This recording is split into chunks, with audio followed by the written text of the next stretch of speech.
Сайн байцгаана уу, севенангийн белагийн сурахчит. Өнөөдрийн хичээлээр бид амьдрал хамгийн жижиг хэлбэр болохныг эст организмуудын гайхамшигт ертөнц сураялах болно.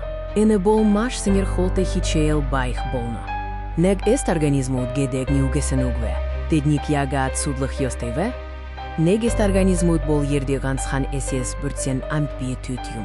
Гэсэн хэдийшэн ганцхан эсэн амьд байхад шаардлагатай бүхэл ажиллагаа гүйцэд керек. Тэднийг нүдээр харах боломжгүй бөгөөд зөвхөн микроскопоор л харагдах. Энэ тэднийг ямар жижиг балахыг харуулж байна. Одоо бид нэг эст организмуудын хамгийн түгээмэл гурван төрлийг авч үзье. Амеба, эвглена, парамаца. Амеба бол хэлбэрээ байнга өөрчилдөг сонирхолтой нэг эст организм юм. Тэднийг хувирдаг гэшнэрлэж болно.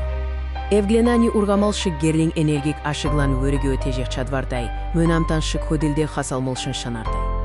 Парамаца буюу шахай хэлбэрийн амтан нибиин гадаргуг бүрсэн маш олон ширхэг силия хамех жижигстэй байдаг.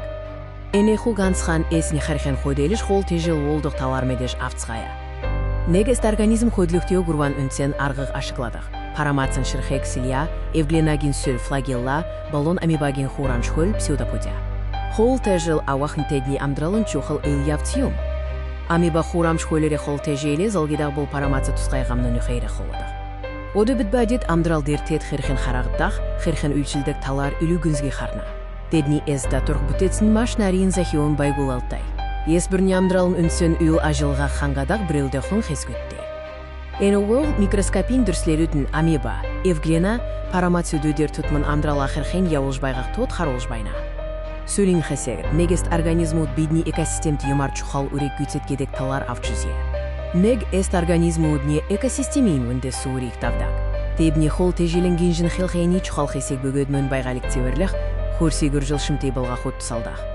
Нег эст организмудын тухай хшел үгер өндірлеш байна. Табухенені ғайхалты ертенсік судлахаттан ямжыл тұхсе. Дарагиин хичелер улзацгая.